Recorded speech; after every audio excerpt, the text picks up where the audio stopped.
सुरासुरा सेवित पाद पंकजा करे विराजत कमनीय पुस्तका विदेश्च पत्नी कमलासन प्रिया सरस्वती नृत्य तो वाची में सदा वसुदेव सुतं देवं कंस चाणूरमर्दनं देवकी परमानंदं कृष्णं वंदे जगद्गुरुं अर्जुन कविं पुराणं मनुशासितारं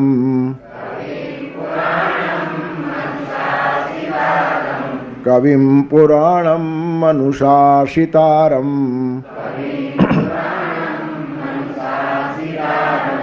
अणोरणीयां समनुस्मरेद्यः अणोरणीयां समनुस्मरेद्यः सर्वस्य धातारमचिन्त्य रूपम्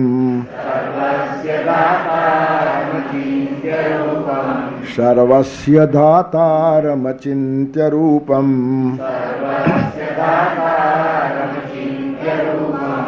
आदित्यवर्णं तमसः परस्तात्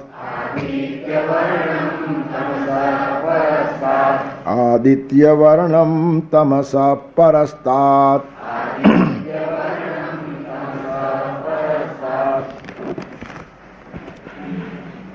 परमं दिव्यम पुरुषम याति एम ગયા શ્લોકમાં કીધું જે અભ્યાસ યોગથી યુક્ત છે અને જેનું ચિત્ત નાન્યગામી બીજે ચિત્ત જતું જ નથી પછી એ બહુ સહજ થઈ જાય. આપણું ચિત્ત ભગવાનમાં જ જતું નથી ને આ લોકોનું ચિત્ત ભગવાનને છોડીને બીજે જતું જ નથી. આટલો ફરક છે. ભગવાનમાં ચિત્ત સ્થિર કરવા માટે આપણે સાધના કરવી પડે અને ભગવાનને ભૂલીને બીજા કામમાં મન લઈ જવાનો આ લોકોને પ્રયત્ન કરવો પડે. તેથી સતત ભગવાનનું સ્મરણ મામ અનુસ્મર યુદ્ધ છે. આવી રીતનું એક સતત સ્મરણ એમના જીવનમાં ચાલતું હોય. કોઈ બી કામ કરતા હશે અનુસંધાન ઈશ્વર જોડે છે એટલે કામ બગડે નહીં, વધારે સારું થાય. એનું કારણ ઈશ્વર જોડે અનુસંધાન હોવાથી ફળની ચિંતા મટી જાય અને અહંકાર નીકળી જાય. ઈશ્વર કરે છે એની અનુભૂતિ થાય એટલે અહંકાર ટચ જ કરે નહીં આ માણસને. એનું કારણ હું છું જ નહીં, પછી અહંકાર છે નો રહ્યો હું જ નથી હવે મુજમાં. પોતે જ જે માણસ બહાર નીકળી જાય અને પરમાત્માને જીવન સોંપી દે એટલે પછી સમગ્ર ભગવાન ચલાવે એટલે અહંકારથી એ માણસ સહજ રૂપે બચી જાય. અને ફળ કોને જોઈએ? મને જ જોઈએ. હું જ નથી ભાઈ પરમાત્મા છે અને જોઈશે તે ફળ મેળવી લેશે, એ સમર્થ છે. તેથી ફળની આસક્તિમાંથી કેમ છૂટવું અને અહંકારમાંથી કેમ મુક્ત થવું તેનો રસ્તો જ બતાવ્યો છે. મામ અનુસ્મર, સતત ભગવાનનું સ્મરણ અનુસંધાન ઈશ્વરનું રાખીને જે માણસ કામ કરે તે દિવ્ય પુરુષને પામે. હવે દિવ્ય પુરુષ કેવો છે તેનું વર્ણન આજના શ્લોકમાં છે. કવિમ પુરાણમ અનુશાસિતારમ અણોરણ્યાંસમ સર્વસ્ય ધાતારમ અચિંત્ય રૂપમ આદિત્ય વર્ણમ તમસ પરસ્તાદ ય અનુસ્મરેત. આવા પરમ તત્વનું જે અનુસ્મરણ કરે છે, ધ્યાન કરે છે. આ તત્વ કવિમ, પરમાત્મા કવિ છે. પુરાણમ સૌથી જૂના છે, એના જેટલો જૂનો એકે નહીં. એટલો બધો જૂનો કે એને આદિ જ નથી. એનું મૂળ જ પકડાય નહીં આટલો જૂનો, અને આદિ ન હોય તેનો અંત ન હોય. એક વાત નિશ્ચિત છે વેદાંતે પકડેલી, જેને જેને આદિ છે એને અંત હોવાનો જ, જેની જેની શરૂઆત તેનો અંત. તેથી પરમાત્મા હંમેશા અનાદિ અનંત છે. તેથી પુરાણથી પણ પુરાણ છે. કવિમ પુરાણમ અનુશાસિતારમે, અનુશાસતા છે જગતની અંદર, એનું અનુશાસન ચાલે છે. પ્રત્યક્ષ પણ ચાલે છે અને પરોક્ષ પણ ચાલે છે. ઈશ્વરના અનુશાસનથી સમગ્ર જગત ચાલે છે. સામાન્ય ઘાસની કાંડીથી લઈને બ્રહ્મદેવ સુધી પ્રત્યેક વાત, વ્યક્તિ, વિચાર અને વસ્તુનું સંચાલન પરમાત્મા કરે છે. આવી રીતનું કુરુક્ષેત્રના મેદાન ઉપર ઊભા રહીને વસુદેવનો દીકરો વાસુદેવ નથી બોલતો, સાક્ષાત યોગેશ્વર સ્વયં. અત્યારની ભગવાનની ભૂમિકા જુદી છે. એટલે આ મેથોલોજી નથી, આ પુરાણ નથી. ગીતા એ શાસ્ત્ર છે, તસ્માત શાસ્ત્રમ પ્રમાણંતે. અને તેમાં સ્પષ્ટ કહે છે કે અનુશાસન ભગવાનનું છે અને ઈશ્વરના અનુશાસનમાં ખામી હોય જ નહીં. તેથી અનુશાસિતારમ, પણ છતાં ખબર પડતો નથી આટલું બધું એનું અનુશાસન છે, છતાં ખબર નથી પડતું. એનું કારણ અણોરણીયાન, એટલો બધો સામાન્ય થઈ ગયો છે, નાનાથી પણ નાનો, અણુ કરતા પણ અણુ. તમારી અણુની જે કલ્પના છે ને એના કરતાં પરમાત્મા સૂક્ષ્મ છે. સૂક્ષ્મ માટેની પણ આપણી કલ્પનાઓ સ્થૂળ છે. આપણે જેને સૂક્ષ્મ કહીએ છીએ ને તે પણ સ્થૂળ છે. એટલે સૂક્ષ્માતિ સૂક્ષ્મ એ સમજાવવું પણ અઘરું પડે, આટલું સૂક્ષ્મ છે. ખબર જ નહીં પડે આટલો ભગવાન સૂક્ષ્મ થઈ જાય છે.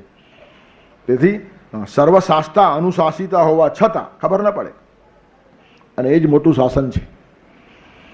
એનું શાસન ચાલ્યા કરતું હોય અને શાસક દેખાતો જ ન હોય. આજે થયું શું છે?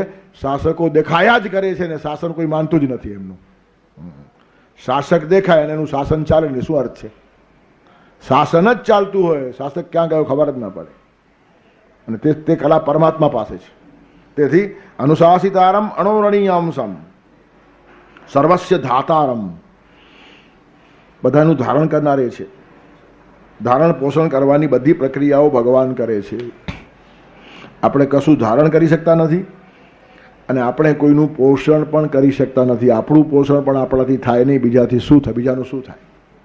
તેથી કોઈ દિવસ હું કોઈને પોષું છું ને આવો ઘમંડ રાખો જ નહીં.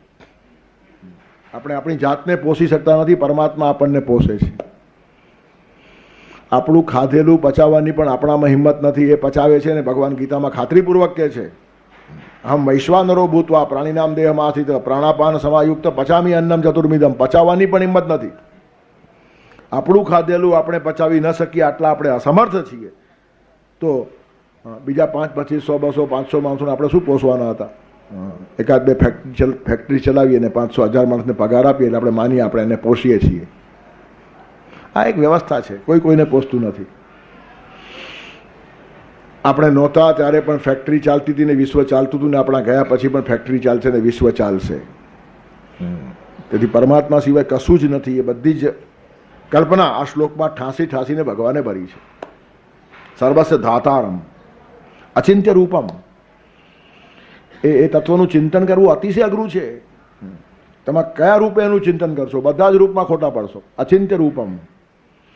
વેદોપનિષદોએ પણ હાથ ધોઈ નાખ્યા છે. એ તો વાંચો નિવર્તન તે અપ્રાપ્ય મનસાસ. વાણી પહોંચતી નથી, મન ત્યાં સુધી એનું મનની પણ ગતિ નથી ત્યાં. તેથી ઉપનિષદના ઋષિઓ પણ જ્યાં હાથ ધોઈ નાખે છે, બ્રહ્માદિ દેવો પણ જેનું વર્ણન કરી શકતા નથી.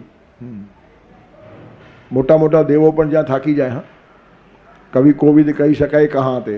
તુલસીદાસ કહે છે ને કે તમારો મહિમા ગાવો મોટા મોટા લોકોને પણ શક્ય નથી. એ જ વાત પુષ્પદંત કહે છે. તેથી અચિંત્ય રૂપમ. છતાં હવે ઝાંખું ઝાંખું કંઈ કહેવાનું હોય તો આદિત્ય વર્ણમ. સૂર્ય જેવો તેજસ્વી. હવે આપી અલ્પોક્તિ છે. સૂર્ય જેવો તેજસ્વી ભગવાન હોય? આપણો સૂર્ય એ નાનામાં નાનો તારો છે.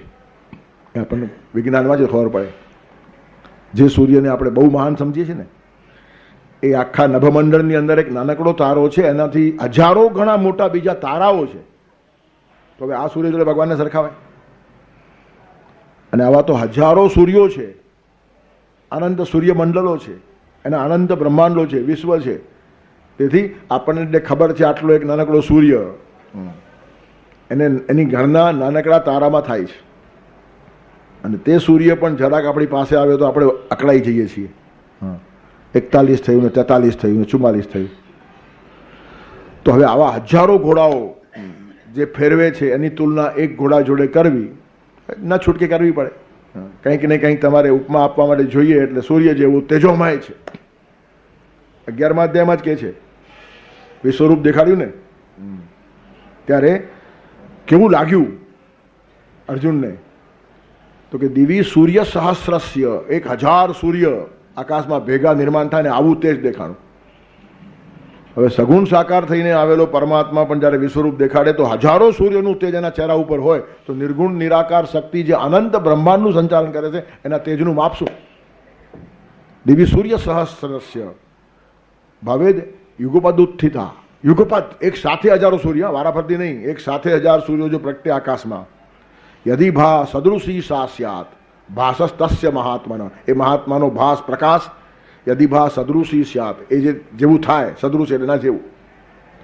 1000 સૂર્ય સાથે આકાશમાં પ્રગટતા હોય ને તો જેવા લાગે તેવું વિશ્વરૂપ અર્જુનને લાગ્યું છે. અર્જુન સહન કરી શક્યો નથી. તો પછી આદિત્ય વર્ણ એ તો બહુ નાનકડી ઉપમા છે, પણ હવે ભગવાન પોતે જ પોતાના મોઢે થોડી ઓળખાણ આપતા હોય તો આપણા મગજમાં ઉતરે એ લેવલથી જ વાત કરવી પડે. અધિકાર તૈસા કરું ઉપદેશ. તેથી હંમેશા પોતાનું વર્ણન કરતી વખતે ભગવાન પોતે પણ ટૂંકા પડી જાય. એનું કારણ બહુ મોટા માપ આપે તો આપણા મગજમાં ઉતરશે નહીં.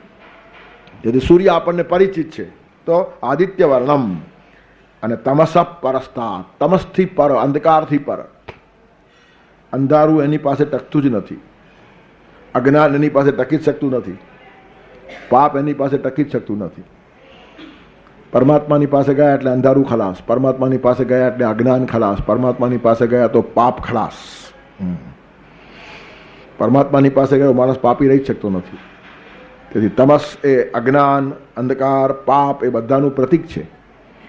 ત્યારે આ શ્લોકની અંદર એ દિવ્ય તત્વનું વર્ણન કરે છે. સૌથી પહેલાં કે જે ભગવાન કવિ છે, એના જેવો કવિ કોઈ નહીં. આખી સૃષ્ટિ નિર્માણ કરી છે. સર્જન, કવિ કવિતાનું સર્જન કરે. ભગવાને આખી સૃષ્ટિ સર્જી છે એ ભગવાનની કવિતા છે. કેટલા બધા કાવ્યો વહેરાયેલા પડ્યા છે. ઝરણાઓમાં કાવ્ય છે, તારાઓમાં કાવ્ય છે, નદીના વેગમાં કાવ્ય છે, દરિયાના ગીતમાં સંગીત છે. કોણ સમજતું ગાન સાગર, ગાય બની મસ્તાન એના, કોણ સમજતું ગાન. સાગર સાગર નથી, ભગવાનનું ગીત છે. આના જેવો મોટો કવિ નહીં. જેણે જીવંત કૃતિઓ સર્જી. આપણે કાગળ ઉપર લખીએ છીએ, સૃષ્ટિ ઉપર લખે છે. શેક્સપિયર લખે છે કે books in running books, sermons in tones and good in everything, tongues in trees. ઝાડમાં ભગવાને જીભ મૂકી છે, ઝાડ નીચે બેસીને એની ભાષા આપણને સાંભળતા આવડતી હોય તો. ઝાડ એ કવિતા છે. ઝાડ આપણને ઘણું બધું કહે છે. કાર્બન ડાયોક્સાઇડ ખેંચી લે છે અને ઓક્સિજન આપે છે એમ કહીને ઝાડ આપણને સમજાવે છે કે જગતનું ઝેર ચૂસી લો અને અમૃત આપવાની હિંમત રાખો. વન્ય સંસ્કૃતિ, પ્રાકૃતિક સંસ્કૃતિ આ વાતો શીખવાડે છે કે જગતમાં ઝેર રોકવાનું કામ ન કરો. ઝાડ ઝેર પીએ છે, કાર્બન ડાયોક્સાઇડ લઈ લે અને ઓક્સિજન આપવાનું કામ કરે છે. ટંગ્સ ઇન ટ્રીઝ, ઝાડ પાસે જીભ છે. એ જ વાત 15મા અધ્યાયમાં કીધી છે, છંદાંસી યસ્ય પર્ણાની. આ સંસાર વૃક્ષના એક એક પાંદડા ઉપર છંદ એટલે વેદ લખેલા છે, જો વાંચતા આવડે તો. તેથી પરમાત્માથી મોટો કોઈ કવિ નથી. કવિ એટલે ઋષિ, કવિ એટલે ચિંતક, કવિ એટલે તત્વવેત્તા, કવિ એટલે પ્રાજ્ઞ પુરુષ, કવિ એટલે મેધાવી. અને પરમાત્માથી વધારે મોટો મેધાવી કોણ, પ્રાજ્ઞ કોણ, ઋષિ કોણ, તત્વવેત્તા કોણ? નિર્માતા જ તત્વને ઓળખે એટલું બીજું કોણ ઓળખશે? ઠીક છે, આપણે સામાન્ય કવિતાઓ બધા કવિઓ લખે, પણ એમાં પ્રેરણા ભગવાન આપે છે. પ્રત્યેક પ્રામાણિક કવિ એમ કે છે કે કાવ્યની પહેલી પંક્તિ તો ભગવાન પાસેથી જ મળે છે. આખું પણ ભગવાન પાસે મળતું હોય કોઈ ભાગ્યશાળીને, પણ પહેલી તો પ્રત્યેકને મળે છે. અને એ જ પંક્તિ તમારી બહુ મુખ્ય બની જાય. પછી તમે ગોઠવ્યા કરો બાકીની પંક્તિઓ, પણ એક ભગવાન ફેંકી દે. એ પ્રેરણા સ્થાન છે, પ્રેરણા સ્ત્રોત છે પરમાત્મા. એ કવિઓ સરસ કહ્યું છે કે પ્રભુ પ્રેરણાથી મળી છે કવિતા, પ્રભુ પ્રેરણાથી મળી છે કવિતા, છતાં મારા નામે છપાવી શકું છું. ભગવાન વાંધો લેતા નથી. મેં તને પ્રેરણા આપી છે ને કવિતા લખી છે, ભગવાન કોઈ દી કહેવા ના આવે તમે છપાવો તમારા નામે, ભગવાન ખુશ છે. સૌથી મોટો કવિ આ છે, ઉદાર દિલ છે. આ કાવ્યની પ્રેરણા મેં આપી છે એટલે કાવ્ય મારું કહેવાય, એવું કોઈ કવિને કહેવા પરમાત્મા આવ્યો? અને પરમાત્માની પ્રેરણા વગર એક પણ કાવ્ય લખાય ખરું? જોડકણા લખવાય જુદી વાત છે. જોડકણા અને કવિતામાં આસમાન જમીનનો ફરક છે. જોડકણામાં તો તમે શબ્દ આમ તેમ કરો એટલે જોડકણા. હું એક દિવસ મુંબઈ ગયો હતો એમ કહેવાને બદલે ગયો હતો મુંબઈ એક દી હું, કવિતા. આમ શબ્દો જરાક ફેરવ્યા, ગયો હતો મુંબઈ એક દી હું, તો ગાઈ શકાય, એમાં શું છે? એને કવિતા ના કહેવાય. કવિતામાં જીવન હોય, કવિતામાં તત્વ હોય, કવિતામાં દર્શન હોય. કવિ અને ઋષિ એક કક્ષાના છે. કવિર મનીષી પરિભૂ સ્વયંભૂ. ઉપનિષદ કહે છે, ઈશાવાસ્યોપનિષદ, કવિ એ મનીષી છે, મનનો માલિક છે, મનનો ગુલામ કવિ થઈ શકતો નથી. કવિર મનીષી પરિભૂ સ્વયંભૂ, સ્વયંભૂ કવિ છે. પ્રત્યેક સર્જક સર્જનની ક્ષણે પરમાત્માની પાસે હોય છે. જ્યારે કવિતા લખતો હોય ને ત્યારે કવિ બહુ ઊંચો હોય છે, પછી ભલે નીચે ઉતરી જાય. પણ એ સર્જન જો સારું થયું હશે ને તો ત્યાં ભગવાન જોડે એનું અનુસંધાન છે. કોઈ પણ શિલ્પકાર જ્યારે શિલ્પકૃતિ કરતો હોય ત્યારે ભગવાનની જોડે જ્યારે હોય ત્યારે જ એની કૃતિ સારામાં સારી થાય છે. પછી એ ચિત્રકાર હોય, શિલ્પકાર હોય, નૃત્યકાર હોય, નૃત્યકારના અંગે અંગમાં પરમાત્મા આવીને નાચવા લાગે ને ત્યારે નૃત્ય જેવું ખીલે એવું પછી ખીલતું નથી, પછી ઠેકડા કહેવાય. હા, ઠેકડા મારવા જુદા અને વાંદરવેડા કરવા જુદા. નૃત્ય એક જુદી ચીજ છે. ખાલી ગમે તેમ અંગ હલાવવા એને નૃત્ય કહેવાતું નથી. નૃત્યમાં પરમાત્માનો આવિષ્કાર છે. ભગવાન શિવજી નટરાજ છે અને ભગવાન કૃષ્ણ નટવર છે. તેથી નૃત્ય કલા પણ ભગવાન પાસે પહોંચેલી છે. ત્યારે કોઈ પણ સર્જક એ નૃત્ય સર્જતો હશે, ચિત્ર સર્જતો હશે, શિલ્પ સર્જતો હશે, કે એકાદ સામાન્ય સ્ત્રી બાળક સર્જતી હશે ત્યારે પણ એ ભગવાનની પાસે હોય છે. બાળકના જન્મની ક્ષણે મા પાસે પરમાત્મા સિવાય કોઈ હોતું નથી. તેથી પ્રત્યેક સર્જક એ સર્જનના કાળે ભગવાનની પાસે હોય છે. પ્રત્યેક સર્જનના મૂળમાં પરમાત્મા છે એટલે પરમાત્મા કવિ છે. પ્રેરણા પરમાત્મા આપે છે. જેને પછી આ ગીતકારો મુખડો કે મુખડો, મુખડાની પંક્તિ બહુ મહત્વની હોય, એ ચાલી પડે. રામ રાખે તેમ રહીએ ઓધવજી, રામ રાખે તેમ રહીએ, બસ આ ભગવાને આપ્યું. પછી મીરા ગોઠવે, કોઈ દિન સુવાને સહેજ પલંગરાવા, કોઈ દિન ભોય પડી રહીએ, પણ એ પછી રામ રાખેનું ભાષ્ય થયું. રામ રાખે તેમ રહીએ આ મેઇન પંક્તિ. પછી જેમ જેમ રહીએ તે પછી બધી જગતની વાતો માણસ ગોઠવે. કોઈ દિન ભોજનમાં શીરોને પૂરી રામા, કોઈ દિન ભૂખ્યા રહીએ, એ ગોઠવવું સહેલું છે. પણ રામ રાખે તેમ રહીએ જે પહેલું આવ્યું ને એ પરમાત્મા. તેથી પહેલી પંક્તિ જે મળે, મેરે તો ગિરધર ગોપાલ દૂસરો ન કોઈ, જે ગમ્યું જગત ગુરુદેવ જગદીશને તે તણો ખરખરો ફોક કરવો, આપણો ચિંતવ્યો અર્થ કઈ નવસરે ઉગરે વ્યર્થ ઉદ્વેગ ધરવો. તેથી જે પહેલી પંક્તિઓ પાયોજી મેને રામ રતન ધન પાયો, પછી બધી લાઈનો આવે, એમાં પણ ઈશ્વરીય અંશ હોય જ. પણ પહેલી પંક્તિ ભગવાન જ કવિ ઉપર અનુગ્રહ વરસાવે છે. બધા જ કવિઓનું પ્રેરણા સ્થાન એટલે સૌથી મોટો કવિ એ છે. અને જગતના કવિએ પણ પરમાત્માની ઉપાસના કરવી જોઈએ. કવિતા એ સાધના છે, કવિતા એ ઉપાસના છે, કવિતા એ કેવળ કલા નથી. કલાકારને કદરની અપેક્ષા હોય, પૂજારીને પ્રસાદ અને પ્રસન્નતાની અપેક્ષા હોય. તેથી જે સાચો કવિ છે ને પ્રસન્ન હોય. કવિ માટે આવું કહેવાય છે, કવિ જો ઊંચો ચડે ને ઊંચો તો ઋષિ બની જાય, અને નીચે ઉતરે તો ભાગ થઈ જાય. અને મોટા ભાગના કવિઓ ભાગ થાય છે, એ દુર્ભાગ્ય છે. કવિએ ઋષિ થવું જોઈએ, દર્શન આપવાનું કામ છે, બહુ મહત્વની વાત છે. ત્યારે કવિ એ સાહિત્યકાર છે, સર્જક છે, સમાજને ચિંતનની ધારા આપે છે. તો એની પાછળ એક પવિત્ર ભાવના હોવી જોઈએ. હમણાં જ 2-4 દિવસ પહેલા એક વર્તમાન પત્રનું વિમોચન હતું. ત્યારે મારે જવાનું હતું. વર્તમાન પત્રો બહાર પડતા હોય ત્યાં મને પણ ભગવાને સ્ટેજ ઉપર બેઠા પછી એક વિચાર આપ્યો, ને તે જ મેં ત્યાં કીધો. બધા લોકોને બહુ ગમ્યો.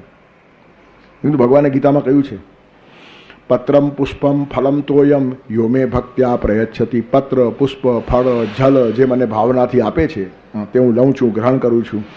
તો શિવજીને આપણે બિલીપત્ર ચડાવીએ, વિષ્ણુને તુલસીપત્ર ચડાવીએ, તો બિલીપત્ર અને તુલસીપત્ર શા માટે? વર્તમાન પત્ર પણ ભગવાનને ચડાવી શકાય. અને એ જ ખરું વર્તમાન પત્ર જે ભગવાનની પૂજા કરે છે.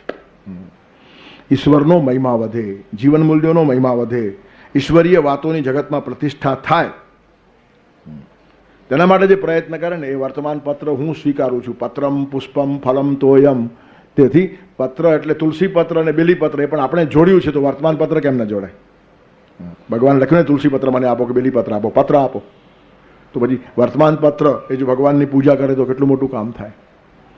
અને પૂજા કરે ને એની છાપ પડે છે, પ્રદર્શન કરે એની છાપ ન પડે. છપાય તે છાપવું નહીં, જેની છાપ પડે તે છાપવું કહેવાય. છપાય તો ઘણું છે, પણ છાપ પૂજા સિવાય પડતી નથી. છાપ શબ્દોની નથી પડતી, સત્યની પડે છે. છાપ ચાતુર્યની નથી પડતી, ચારિત્ર્યની પડે છે. છાપ પ્રદર્શન નથી પડતી, પૂજાની પડે છે. તેથી કવિ છે ને પૂજારી છે. ભગવાનની ઉપાસના કરે, ભગવાનની સાધના કરે. ત્યારે સૌથી મોટો કવિ કોણ? ભગવાન. કવિમ પુરાણમ પુરા આપી નવમિતિ પુરાણમ. સૌથી જૂનો પરમાત્મા છતાં સૌથી નવો એ છે. પ્રાચીનતમ અને અદ્યતનતમ. જૂનામાં જૂનું અને નવામાં નવું. ઠેઠ ગમે તેટલા કરોડો વર્ષ આગળ નીકળી જાઓ તો પણ પરમાત્માની હાજરી છે જ, અને હજી કરોડો વર્ષ પછી પણ રહેશે, અને છતાં એવો ને એવો રહેશે. જેને જીર્ણતા સ્પર્શતી નથી, જે જૂનો થતો જ નથી. તેથી પુરાણમ એટલે જૂનો નહીં. પુરા આપી નવમિતિ પુરાણમ, આવી વ્યાખ્યા છે. જૂનું હોય છતાં પણ જે નવું લાગે, વ્યવહારમાં પણ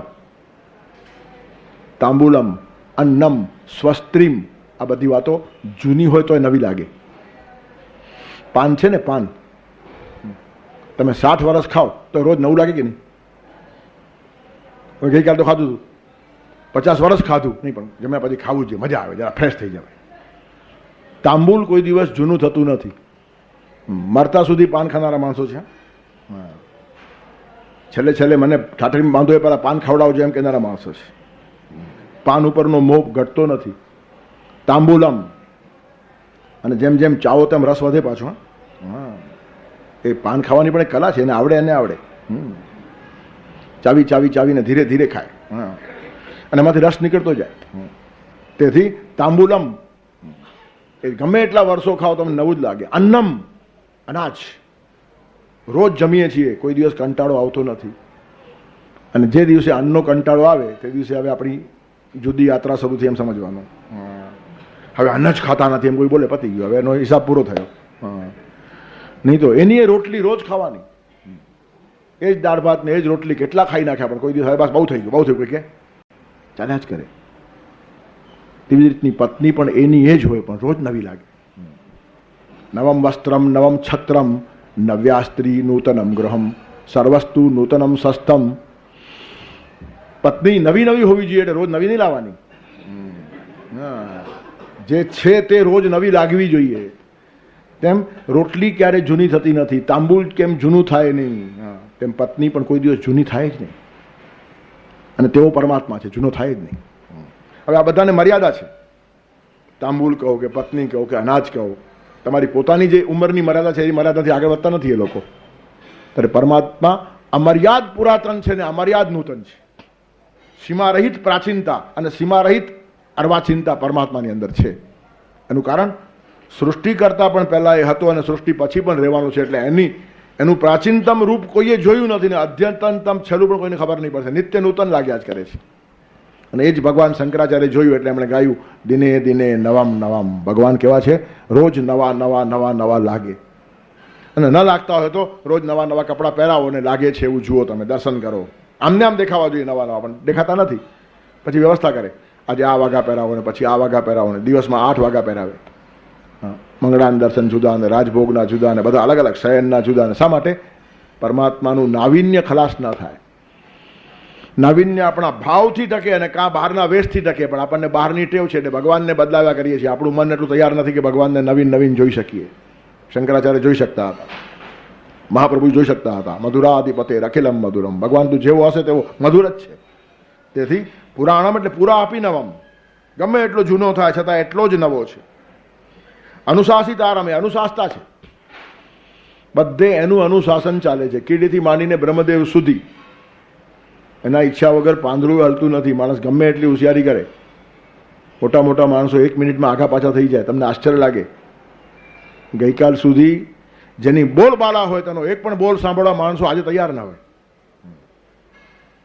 બોલબાલાને બદલે બોલબાલા થઈ જાય, એનો એક એક બોલ બલા લાગે. આ ચમત્કાર કોનો છે? પરમાત્માનો ચમત્કાર છે. અનુશાસિત આરામ, એ અનુશાસતા છે. એ માણસને રમવા દે, કૂદવા દે, દોડું થોડું છૂટું આપે, પણ અતિરેક થાય ત્યારે કંટ્રોલ કરતા બેને આવડે છે. આના જેવો અનુશાસતા બીજો નહીં. અનુશાસિત આરામ. અને બીજું શું છે? બધાનું એ નિયંત્રણ કરે છે. પણ નિયંત્રણ કરવા માટે કંઈ બરવાડ લાકડી દઈને પછવાડે ફરે એમ ફરતો નથી. ગોઠવી નાખ્યું છે. ઈશ્વર પોતે જ એક નિયમ છે. ઈશ્વર પોતે જ કાયદો છે. એ નિયંત્રણ છે પોતે. નિયંતા કરતા એ પોતે જ નિયંત્રણ છે. એ કાયદા પાલક નથી, એ પોતે જ કાયદો છે. અને ભંગ કરો તો સજા પોતાની મેળે થઈ જાય. એમાં ભગવાનને મહેનત પડતી નથી. એ તો લાંબો થઈ જાય માણસ. અબજો જીવોને રોજ જોયા કરવાના અને કર્મો પ્રમાણે એને રોજ ફળ આપવા માટે આવે તો ભલભલો માણસ ગાંડો થાય. તમે જો 5-10 માણસોની વ્યવસ્થામાં તમારું મગજ ફરી જતું હોય તો અબજો લોકોના હિસાબ કિતાબ કરનારો ભગવાન ગાંડો થાય કે નહીં? સૌથી પહેલો ગાંડો એ થવો જોઈએ. પણ લોકવત્તું લીલા કૈવલ્યમ એવું સેટ કરી રાખ્યું છે કે એને જોવું જ પડતું નથી. તમે ચાલવામાં ભૂલ કરી, તમારો પગ ભાંગ્યો, પનિશમેન્ટ થઈ ગઈ, ભગવાન નથી નહીં આવે. એનું કારણ એક પ્રકૃતિનો નિયમ છે, ધ લો ઓફ ગ્રેવિટેશન, ગુરુત્વાકર્ષણનો એક નિયમ ભગવાને ધરતીમાં મૂક્યો છે. ધરતી તમને ખેંચે છે. હવે તમારે કેમ સાચવીને ચાલવું? તમારે પહાડ ઉપર જવું છે ને, એનો અર્થ ધરતીના ખેંચાણથી તમે વિરુદ્ધ જાઓ છો. It's all right. તો હવે સાવધાન રહો. તમારો જે નિયમ છે, સૃષ્ટિ તમને પોતાની તરફ ખેંચે છે, નિયમનનું ઉલ્લંઘન કરીને ઉપર જવું, ત્યારે તમારે જાગૃતિ રાખવી પડે. હવે જાગૃતિ તમે રાખી નહીં અને પગ આડો આવડો પડ્યો, તમે પડ્યા એટલે પગ ભાંગ્યો. ભગવાને તમારો પગ ભાંગ્યો નથી, અને ધરતી માતાને પણ તમારો પગ ભાંગવામાં બિલકુલ રસ નથી. અને પગ ભાંગ્યો એ હકીકત છે. આનું નામ નિયંત્રણ. ભગવાન પગ ભાંગવાને માટે આવતા નથી, અને ધરતી માતાને કેટલા લોકોના પગ ભાંગ્યા એ ખબર પણ નથી. પણ એક નિયમ બેસી ગયો ફિટ, કે તમારો પગ આડો આવડો પડ્યો તો પગ ભાંગ્યો. હવે શારીરિક પગ ભાંગે છે તે આપણને ખબર પડે છે, અને માનસિક કેટલું ભાંગી જાય છે તે ખબર પડતી નથી. પણ સૃષ્ટિનો નિયમ છોડતો નથી. આપણને માત્ર ભૌતિક વાતો જ ખબર પડે છે. સીધું કંઈક શારીરિક નુકસાન થાય, આપણે પડ્યા અને વાગ્યું એ આપણને ખબર છે, પણ જીવનમાં કેટલાય ઠેકાણે આપણે પડ્યા અને કેટલું વાગ્યું એ ખબર પડવામાં જિંદગી આખી જાય છે. અને એટલે જ કહે છે, ઈશ્વરની છડી દેખાતી નથી, પણ એનો માર બહુ જબરજસ્ત હોય છે. કર્મ કાળા કરીને છો હસે છે હસવા દો, ફળોની પ્રાપ્તિ ટાણે મન મૂકીને રડવા દો. અહંકારે ચડ્યો છે ખૂબ ઊંચો ચડવા દો, ઘમંડી તારલા નભ ખેરવે છે ખરવા દો. સૃષ્ટિનો એક નિયમ છે. પરમાત્માને કોઈના ઉપર રોષ નથી, અને એકે માણસનો પગ ભાંગી નાખવામાં એમને રસ નથી. અને એમણે જે નિયમ મૂક્યો છે આ પૃથ્વીની અંદર, ગુરુત્વાકર્ષણ, એ પૃથ્વીને પણ ખબર નથી તમારો પગ ભાંગ્યો, પણ પગ ભાંગ્યો એ હકીકત છે. એનું કારણ કંઈક તમારી ગફલત થઈ ગઈ. હવે સામાન્ય ચાલવામાં ગફલત થાય તો પગ ભાંગે, તો જીવનની દિશાઓમાં જો ભૂલ થઈ હોય તો કેટલું ભાંગતું હશે એનો હિસાબ શાંતિથી બેસીને માણસો લગાડવો જોઈએ. આપણે માત્ર રસ્તા ઉપર નથી પડતા, જીવનમાં કેટલાય ઠેકાણે પડી જઈએ છીએ. અનંત પ્રલોભનો આપણા જીવનની અંદર આવે છે. ત્યાં માણસ કેવો લપસે છે. ત્યારે સામાન્ય કેળાની છાલ ઉપર લપસતા પણ ફ્રેક્ચર થાય તો જીવનના કેટલા પ્રલોભનના દિશા માર્ગ ઉપર આપણે લપસતા જ જઈએ છીએ, અને પરિણામે 84 લાખના ફેરામાં પડી જઈએ છીએ. આ બધો હિસાબ કિતાબ ગોઠવી મૂક્યો છે. એમાં પરમાત્માને વચ્ચે આવવાની જરૂર પડતી જ નથી. બધું સેટ થયેલું છે, બધું અપ ટુ ડેટ ગોઠવેલું છે. તમે સડેલું જૂનું ખોરું તેલ ખાઈ નાખો એટલે તમને ઉધરસ શરૂ થઈ જાય. ભગવાન વચ્ચે ક્યાં આવે? સોલાઈ બધું ગોઠવાઈ ગયું છે. આરોગ્યના પણ કંઈ નિયમો છે, ધર્મના પણ કંઈ નિયમો છે, નીતિના પણ કંઈ નિયમો છે, શરીરશાસ્ત્રના પણ કંઈ નિયમો છે, આયુર્વેદના પણ કંઈ નિયમો છે. જ્યાં જ્યાં નિયમ ભંગ થાય ત્યાં સેલ્ફ પનિશમેન્ટ, તમને પોતાને જ પનિશમેન્ટ મળી જાય, આવી રીતનું અનુશાસન ગોઠવી રાખ્યું છે. અને પરિણામે ભગવાનને કશી મહેનત પડતી નથી. લોકવત્તુ લીલા કૈવલ્યમ, રમતની જેમ આ બધું ચાલે છે. આપણે ભલે બૂમ કરીએ, ભગવાનનું ધ્યાન નથી. અરે ધ્યાન નહીં, ગોઠવી જ રાખ્યું છે, ચાલ્યા જ કરે, એમાં ધ્યાન રાખવાની જરૂર જ નથી. It's all right, everything is all right. Exceptional કોઈ ઘટનાઓ બને ત્યારે પછી ભગવાનને વચ્ચે હાથ નાખવો પડે એવા જુદી છે, પણ એ તો યુગે યુગે એકાદ વાર થાય. અને તે ભગવાને કહ્યું છે સંભવામે યુગે યુગે. એવા ટાઈમે હું આવી પણ જાઉં છું, પણ રોજ આવવા લાગે થાકી જાય, ગાળો થઈ જાય માણસ. 5-15 લોકો તમે ચલાવતા હશો તમારા ધંધામાં ને ફેક્ટરીમાં, તો માથું બાકી જાય. કેવા માણસો છે, કામ નથી કરતા, મફતનો પગાર જોઈએ છે, આમ છે તેમ છે, આને આમ કેવું પડશે, આને આમ કેવું પડશે, કોને કેમ કહેવું પડશે, એમ કરતાં કરતાં ઘણા માણસો ગાણા થઈ જાય. ગાંડપણ બી ઘણા પ્રકારના હોય છે. પ્રોફેસરો ગાંડા થાય ને તો હોસ્પિટલમાં ફિલોસોફી બોલતા હોય. એનું ગાંડપણ એ પ્રકારનું, એની હાઈટ જુદી હોય, ગાંડપણની બી હાઈટ હોય. પછી એમાં હલકી વાતો ના આવે, ટોચની વાતો બોલ્યા કરતો હોય, પણ આ સંબંધ બોલે, એને લિંક તૂટી જાય. શું બોલે એને ખબર નહીં, પણ બોલતો બધું ઊંચું ઊંચું. તેથી કોઈ પણ માણસ ગાંડો થઈ જાય, પણ પરમાત્માને કશું થતું નથી. એનું કારણ ગોઠવી રાખ્યું છે, નિયમ બેસાડી દીધો. એ નિયંતા છે, એના કરતાં એ નિયંત્રણ છે, નિયમ છે. એમ કહો, એ પોતે જ નિયમ છે, પોતે જ કાયદો છે. અને ignorance of law is no excuse. અમને નિયમ ખબર નહોતો એમ કહીને ચાલે નહીં. નિયમ તમારે જાણી લેવો પડે. એના માટે શાસ્ત્રો છે. તસ્માત્ શાસ્ત્રમ પ્રમાણમ તે. હા, ચોરી કરવી એ ગુનો છે એ મને ખબર જ નહોતી, માટે મેં ચોરી કરી, એમ કોર્ટમાં કોઈ કહેતો. મને ખબર જ નહીં, ચોરી થાય ન થાય મને ખબર જ નહોતી. એમ તો 6 મહિના જેલમાં ફરી આવો, પછી ખબર પડી જશે. હા, તેથી મને કાયદો ખબર નહીં હતો એમ બોલાય નહીં. કાયદો જાણી જ લેવો પડે. અને કાયદો જાણી લેવાને માટે તસ્માત્ સ્વાધ્યાય પ્રવચનાભ્યામ ન પ્રમદિતવ્યમ. શાસ્ત્રોનો અભ્યાસ કરીને ઈશ્વરી કાનૂનને જાણી લો. એનું કારણ કાનૂન ભંગની સામે તરત સજા આવીને ઊભી રહે છે. રિફ્લેક્સ એક્શન જેવું છે, ઓટોમેટિક આવી જાય. એટલે અનુશાસિત આરંભ છે. અને આટલું શાસન ચાલવા છતાં એ દેખાતો નથી. એનું કારણ અરુણની જ્ઞાન. અણુથી પણ અણુ છે. સોયના અગ્રભાગ ઉપર કરોડો પરમાણુઓ રહી શકે એમ આજનું સાયન્સ કહે છે. હવે સોયનો અગ્રભાગ કેટલો? જરાક તમારી આંખ ઝાંખી થાય ને તો સોયના કાણામાં દોરો તમે પરોવી શકતા નથી. એ તો પાછળનો ભાગ છે, આગળ ભાગ તો વળી જુદો. પાછળનો ભાગ જરાક જાડો હોય છે. તો આગળનો ભાગ કેટલો ઝીણો, અને એ ઝીણા કણ ઉપર કરોડો પરમાણુઓ રહે. એટલે કલ્પના તો કરો કેટલી સૂક્ષ્મતા હશે. આપણા જૂના લોકોએ વ્યાખ્યા કરી, બહુ સ્થૂળ વ્યાખ્યા છે. જાલાંતર્ગતે ભાનૌ સૂક્ષ્મમ યદ્રશ્યતે રજ તસ્ય ષષ્ઠતમો ભાગ પરમાણુ મૃદિરિત. પરમાણુની વ્યાખ્યા કરી છે આપણા લોકો, હજારો વર્ષ પહેલાં કરી છે. એ વખતે લેબોરેટરી નહીં, સાયન્સ નહીં, કંઈ શોધખોળ નહીં, છતાં એ લોકો કેટલા ઊંડા ગયા હતા કે તમારા છાપરામાં નળિયામાંથી જો કાણું હોય ને એમાંથી સૂર્યનું એક કિરણ અંદર આવે ને, તો એ કિરણમાં બારીક બારીક બારીક રચકણ ઉગતા હોય. પકડો તો હાથમાં કંઈ ના આવે. એ ગામડામાં આવું દેખાય, ગામડામાં દેખાય, અહીંયા દેખાય નહીં. ગામડામાં નળિયા હોય છાપરા ઉપર, એમાંથી સૂર્યનું કિરણ અંદર આવે, અને એ પ્રકાશ જે આવતો હોય ને એમાં ઝીણા ઝીણા ઝીણા ઝીણા ઝીણા બારીક રચકણ ઉઠતા હોય. હજારો ઉઠતા હોય, તમારા હાથમાં એક બી ના આવે. આટલા બારીક કે હાથમાં જ ના આવે. એ બારીક જો એક રચકણ તમારા હાથમાં આવી જાય ભૂલે ચૂકે તો એનો છઠ્ઠો ભાગ એટલે પરમાણુ. એ વ્યાખ્યા હજારો વર્ષ પહેલા. તેના કરતા આગળ આગળ આગળ જઈને હવે વિજ્ઞાન એમ કહે છે કે સોયના આગળ ભાગ ઉપર લાખો કરોડો પરમાણુઓ ટકી શકે. આટલો સૂક્ષ્મ છે, હવે પકડાઈ નથી. અણુ કરતા પણ અણુ છે, અતિશય સૂક્ષ્મ. તેનું કારણ પોતાની મહત્તા બતાવવાનો એને શોખ જ નથી. અને મહત્તા હંમેશા બતાવવાનો શોખ ત્યારે જ જાગે છે જ્યારે મહત્તા હોતી નથી. મહત્તા આવે પછી શોખ ગયો બતાવવાનું. શું બતાવવાનું છે જ ન હોય ત્યારે બતાવવાનું, હોય ત્યારે હોય જ. બતાવવાનું શું હોય? તેથી પરમાત્માને પ્રગટ થવાનો મોહ જ નથી. અણોરણીયાન ભગવાન કૃષ્ણે પોતાના જીવનમાં બધું કરી દેખાડ્યું છે. ગોવાળિયાઓ જોડે ગોવાળિયા થઈ ગયા, જરાય મોટાઈ દેખાડી જ નહીં. જગતની ચિરંતન શક્તિ અવતરીને આવી છે, પણ કશું જ નહીં. ચણોઠીની માળા પહેરીને ઊભા રહી ગયા, મોરપીછ લગાડી દીધો, દાંડિયા લીધા. ગોવાળિયાઓને લાગુ છે અમારા માયલો જ છે, ક્યાંથી ઓળખાય? અણોરણીયાન. અને અણોરણીયાન થઈ જાય ને એ જ મહત્વ મહિયાન થઈ જાય. તેથી અતિશય અણુથી પણ અણુ છે. સર્વસ્ય ધાતારમ, બધાનું ધારણ ભરણ પોષણ એ જ કરે છે. દરેક વસ્તુ એના યોગ્ય સમયે બનતી હોય છે. ગઈકાલે એક બહુ સરસ વાત મને સાંભળવા મળી. ભગવાન કૃષ્ણનું શેરડી છોડતા છોડતા આંગળી છોલાઈ ગઈ. કથા ખબર છે આપણને? લોહી નીકળવા લાગ્યું. બધી પટરાણીઓ દોડી એકદમ, કંઈક ચીથરું મળે તો બાંધી દઈએ ભગવાનની આંગળીમાં. પણ મહેલમાં ચીથરું છે ને એ દુર્લભ વસ્તુ, બીજું બધું જ મળે પણ આ ન મળે. મોટા મોટા ઘરે ચીથરું ન મળે.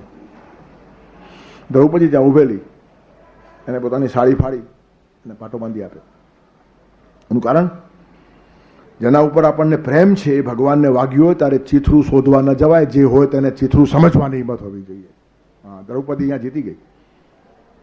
ભગવાનની સામે આ હજારો રૂપિયાનું સેલું હોય તો પડે ચીથરું છે. ભગવાનના લોહીથી વિશેષ શું છે? તેથી તરત પાટી બાંધી દીધી.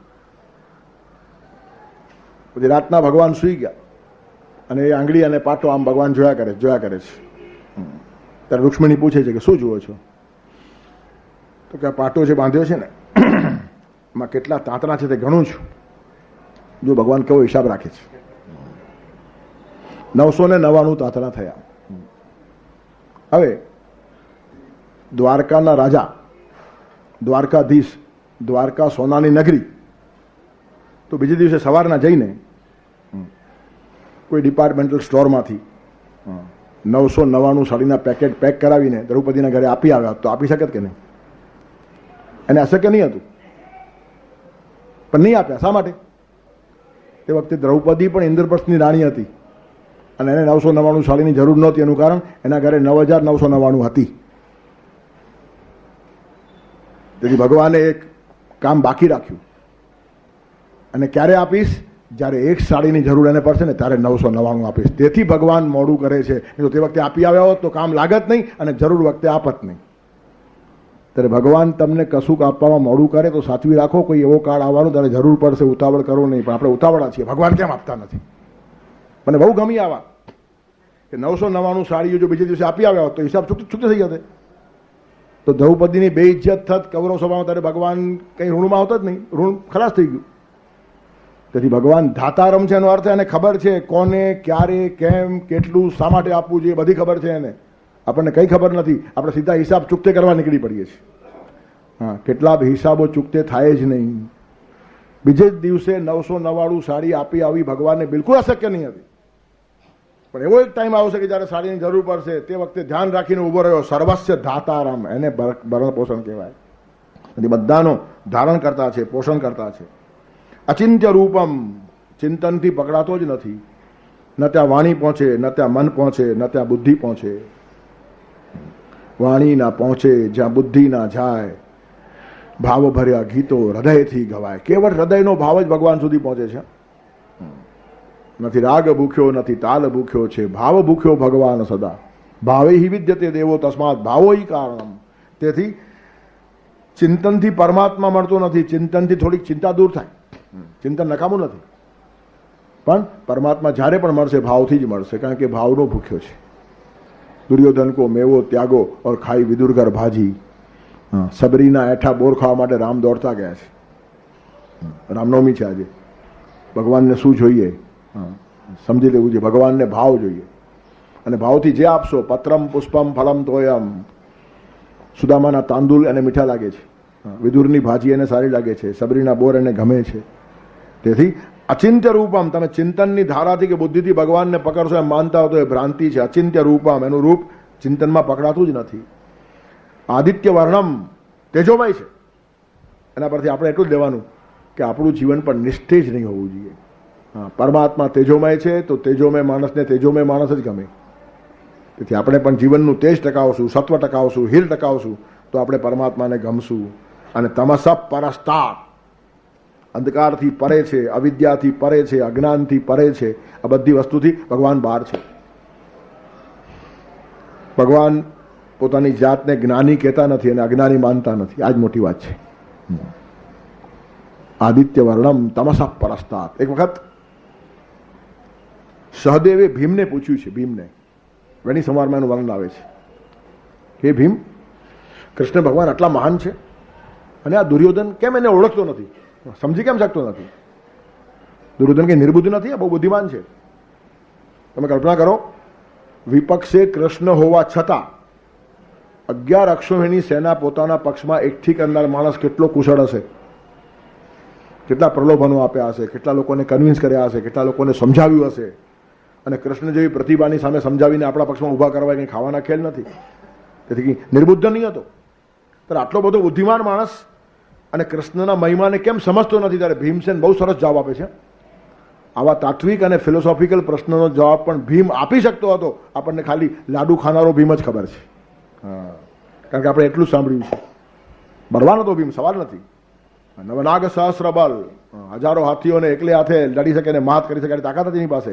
પણ બુદ્ધિ કંઈ જાડી નહીં હતી. આના પ્રશ્નનો જવાબ ભીમસેન આપે છે કે દુર્યોધન ક્યાંથી ઓળખી શકે ભગવાનને? ભગવાનને કોણ ઓળખે? આત્મા રામા વિતરતયો નિર્વિકલ્પે સમાદૌ જ્ઞાનોત્સેકાદ વિગતતમો ગ્રંથય સત્વનિષ્ઠા યમ વિક્ષંતે કમપી તમસામ જ્યોતિષામ વા પરસ્તાત. તમસ અને જ્યોતિષથી પર રહેલું આ તત્વ છે. અંધકાર અને પ્રકાશ બંનેથી ભગવાન ઉપર છે. આદિત્ય વર્ણન ભલે કીધું છે, પણ એનાથી ઉપર છે. અને તમસ છે જે એનાથી પણ ઉપર છે. ત્યારે આત્મારામ લોકો ભગવાનને ઓળખે, ઇન્દ્રિયારામ ઓળખી શકે જ નહીં. આત્મારામ વિહિત રતયો, જેની રતિ આત્મારામમાં છે. અને નિર્વિકલ્પે સમાધો, નિર્વિકલ્પ સમાધિ ઉપર જેને પ્રેમ છે, આવા માણસોને ભગવાન મળે. યમ વિક્ષંતે કમપી તમસામ જ્યોતિષામ વા પરસ્તાત. આવા યોગીઓ તમસ અને પ્રકાશની પરળેલા જે તત્વને ઓળખી શકે. તમ મોહાંધ કથમયમમ વેત્તુ દેવમ પુરાણમ. તેને આ મોહાંધ માણસ ક્યાંથી ઓળખે? દુર્યોધન મોહથી આંધળો થયેલો છે, સ્વાર્થથી ખલાસ થયેલો માણસ છે. ભગવાનની ઝાંખી આવા માણસોને મળતી નથી. અને તે ઠેકાણે ભીમસેન આ શબ્દો વાપરે છે, જ્યોતિષામ વા પરસ્તાત. તમસ અને જ્યોતિષથી ઉપર છે. યમ વિક્ષંતે કમપી તમસામ જ્યોતિષામ વા પરસ્તાત તમ મોહાંધ કથમયમમ વેત્તુ દેવમ પુરાણમ. ત્યારે આ તત્વનું વર્ણન કર્યું છે. અને પ્રયાણ કાલે આ માણસ તમ પરમ પુરુષમુપૈતિ દિવ્યમ, આગળના શ્લોકનું અનુસંધાન છે ને વચ્ચે આ એક શ્લોક મૂકી દીધો. ઉપર પણ દિવ્યમ પુરુષમ યાથી લખ્યું છે ને અહીંયા પણ પરમ પુરુષમ આગળના શ્લોકમાં આવે છે. તેની વચ્ચે ભગવાનનું વર્ણન કરી નાખ્યું. કારણ કે પરમ પુરુષ કેવો છે જો કીધું ન હોય તો એને મેળવે છે એનું આકર્ષણ ઊભું ન થાય. તેથી મેળવે છે એનું અનુસંધાન છે. 8મા અને 10મા શ્લોકનું અનુસંધાન છે ને વચ્ચે 9મા શ્લોકમાં કોને મેળવે છે, મેળવનાર જેને આપણે મેળવીએ છીએ તે કેવો છે, તેનું વર્ણન મૂક્યું અને પાછું 8મા શ્લોકનું અનુસંધાન પકડી લીધું છે. તેનું પાલન કરી રાખશું આવતા રવિવારને માટે. પ્રયાણ કાલે મનસા ચલેન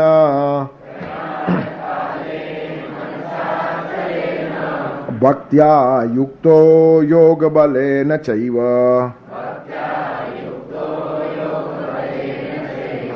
ભ્રુવોર્મધ્યે પ્રાણમાવેશ્ય સમ્યક